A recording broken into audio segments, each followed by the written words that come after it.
How's it going? You're new. Yeah. Hit it. What's it like to get back in the win? Yeah, shoot. Feels good, right? Obviously got some things to clean up, but good energy to get back on the right side of things. Always better feeling correcting the tape after a win than after a loss, that's for sure. And so, we needed to get out of the funk that we were in, and sometimes that's just by getting a win. And I thought there was a lot of good things out there today. Obviously, I'll have to watch it and have some more answers for you guys about that. But a lot of good things. Obviously, the negative things, the turnovers. The turnovers that.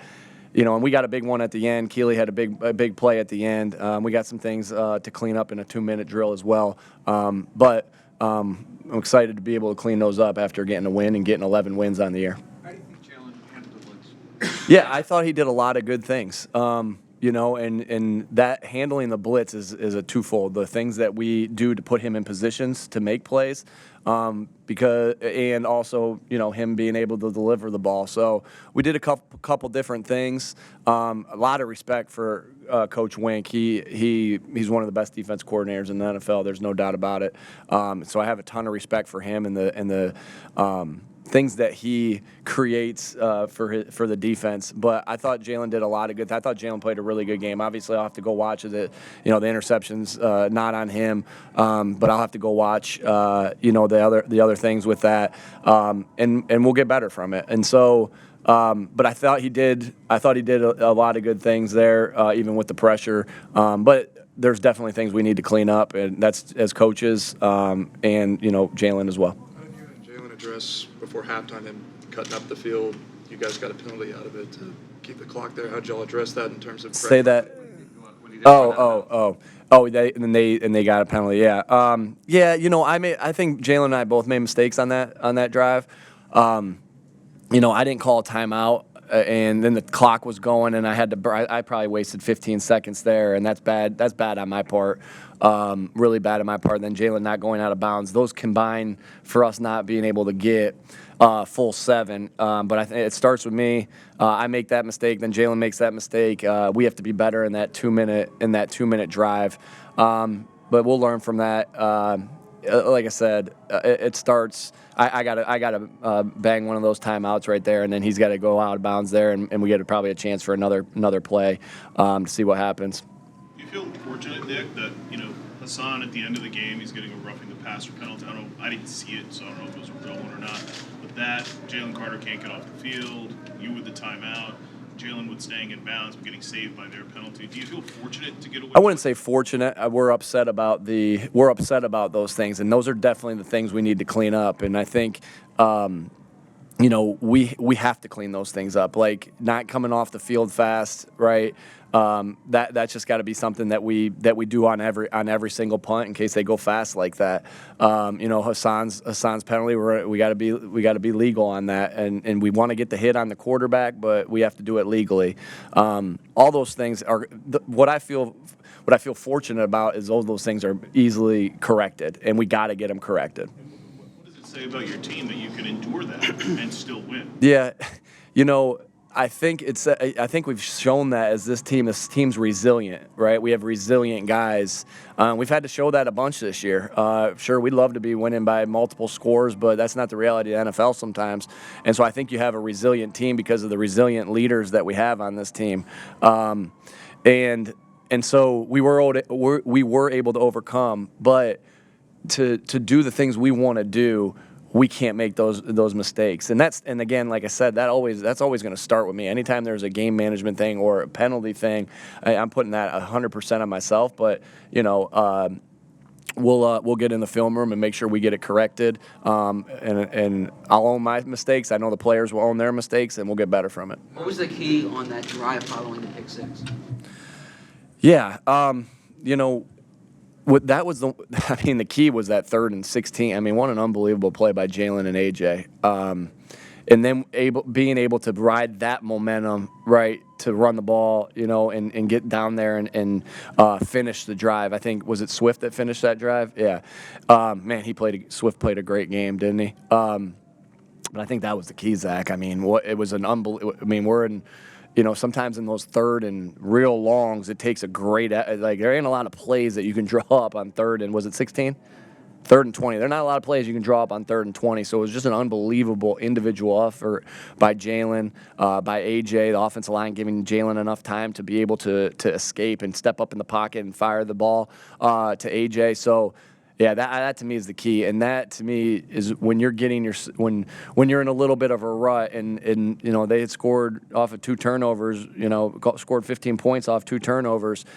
We talk about that a lot in training camp, like, and hey, we're in a rut. Someone's got to pull us out, right? So we got to do a good job as coaches putting y'all in position to make plays, and then someone's got to make a play and pull us out, and Jaylen and AJ did just that in that particular case. Did you hear the Yeah, of course you can hear that. Yeah. No, we call the plays we feel like we need to call in the situations we need to call it, and I thought we did a really nice job, running it and passing it today. And so, but yeah, you can hear that, and I think I'd hear that too, even if I had a double headset on. So sometimes too, I hear you, but sometimes we gotta let Jaylen make some calls at the line of scrimmage. So maybe get that chant going, and then Jalen's got to quiet him down and let it go down a little bit. You guys to that 4-minute drive at the end of the game. It seemed like you needed every second of that drive. How important was it? Really important. It feels like we've had a bunch of 4-minute drives this year, sometimes being successful, sometimes not.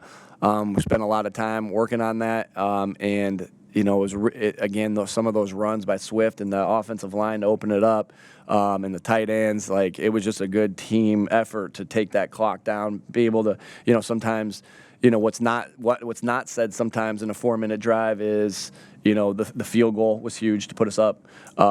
To put us up 8, getting them to use their timeouts was huge. The management of the game by Jaylen to hold the huddle, break the huddle at a certain point to make sure we're using every second of the clock.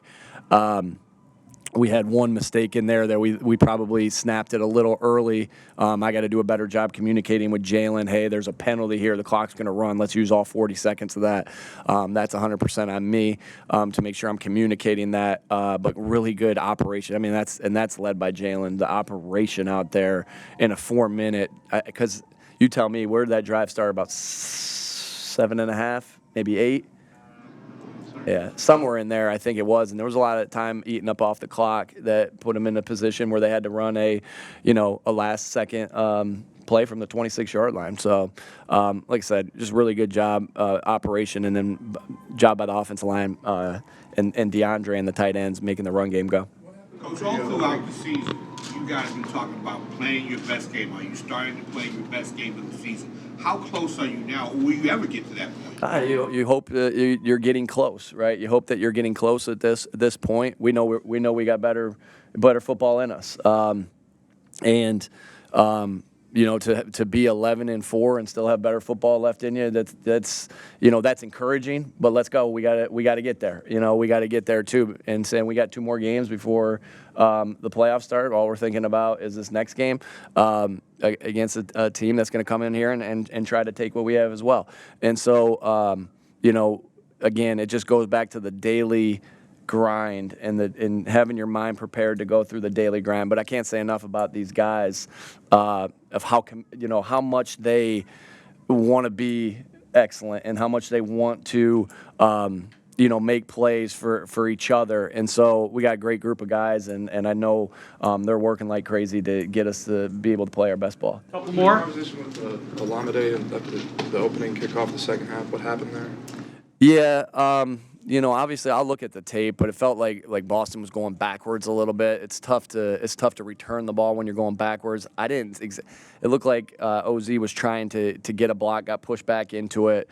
That's why ball security is so important at all times. And so I'll have to see exactly what happened, but it looked like I said, it looked like Boston was moving backwards to go forwards, and that's a tough spot to put yourself in. And we'll get that corrected. Last one. Britain setting the tone with the punt return, but also you got him involved with the bubble screen and north-south. He seems to have that short area. Yeah, and that's why we wanted to get him that opportunity there. I think he gained about 7 on that one. He's going to tell me he should have housed it. But man, what a weapon! Like if I don't know, y'all have votes for Pro Bowl? Do y'all have votes? I mean, geez, vote for that guy. Like who's returning the ball better than him? Who's a better return man in the NFL, punt returner in the NFL than Britton Covey? And shoot, he put one on the ground. He's upset about that, but man, he changes games. That first one after the defense gets a big stop, and then Britton coming and doing what he did. I mean, he's a special returner. He has turned himself into a very special football player who's a weapon for us. So Philadelphia, get out there and vote for Britton Covey for Pro Bowl because I haven't seen nobody play better than him, and or haven't seen anybody play better than him and return the ball better than him. He's a stud. The camera showed you, especially animated, on that final drive. What in particular caused it? I get animated a lot. There's obviously there's things that when mistakes are happening or trying to get, the communication going, it's just a little bit of that, and that happens throughout a game. It's going to be between players and players. It's going to be coaches and players. It's going to be coaches and coaches. But when you have the relationships that we have and the connections that we have, we're able to move on quickly. The guys know all we're trying to do, and the coaches know all we're trying to do is to get everybody to play their best. And sometimes that's with a smack on the butt, and sometimes that's with a yell. But I think all those guys know how we feel about them, and the coaches know how we feel about them and each other. So, All right. yeah, thanks. Jaylen.